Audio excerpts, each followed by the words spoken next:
Hi guys and welcome to our WISI channel. In this video, we're going to discuss how you can budget your earnings for your expenses, savings and investments when you work in Japan. We want you to learn and adopt how to become financially independent and create the life that you've dreamed of while you're in Japan so that you can have a brighter future for yourself and your family. With the simple formula we will discuss, you can be financially free through disciplined spending. If you are currently or aspiring to be an Overseas Filipino Worker or OFW in Japan, this video is for you. Feel free to watch this video again and again and make sure to comment if you have any suggestions. Before we begin, have a look at our other video on how much you can earn when you work in Japan to get a better understanding of your potential income in Japan. Alright, so first thing, let's take a look at the table on your screen. Table 1 shows a sample budget for OFWs in Japan.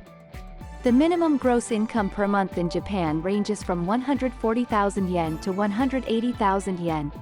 With the conversion rate of about 0.40 pesos to 1 yen, this is around 56,000 to 72,000 pesos.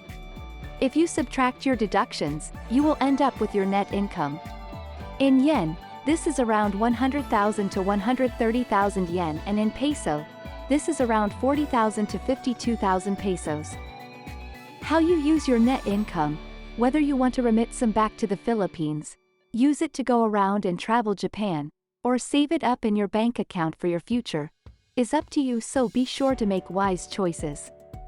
For OFWs in Japan, we recommend using the 20/50/30 spending formula for how to budget your net income per month. First part of the formula, 20% goes to savings and investments.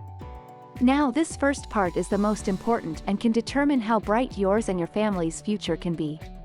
The expenses that fit this category are savings that you keep in the bank for time deposits, emergency funds for unexpected expenses like medical bills, and retirement funds, whereas investments are income-generating things like stocks in businesses, cryptocurrencies, and real estate investments. This can range from 8,000 to 10,400 pesos based on estimates on your screen.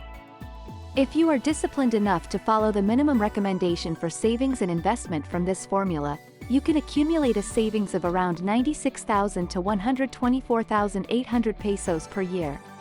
Now that's a big amount when you compound your savings over the years you work in Japan. In 3 years that's 288,000 to 374,400 pesos. In 5 years that's 480,000 to 624,000 pesos.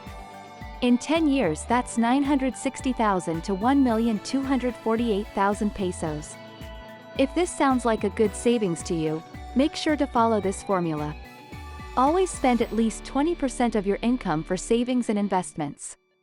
Put away this money first thing when you receive your salaries so you can safely keep this for your future. Next part of the formula, 50% goes to needs and obligations. These are expenses that are critical for your survival and your family's survival. If you have family back in the Philippines, the money you remit to them is included here as well. The expenses that fit in this category are rent or mortgage payments in the Philippines for houses and lots that you buy, groceries, insurance, children's education, healthcare, debt payments for loans, and utilities. If you are buying your own house and lot, your spending for this goes in here as well. If you are spending more than 50% on your needs, you will have to either cut down on wants or try to downsize your lifestyle. So based on the sample you can see on your screen, this can range from 20,000 to 26,000 pesos. Last part of the formula, 30% goes to wants.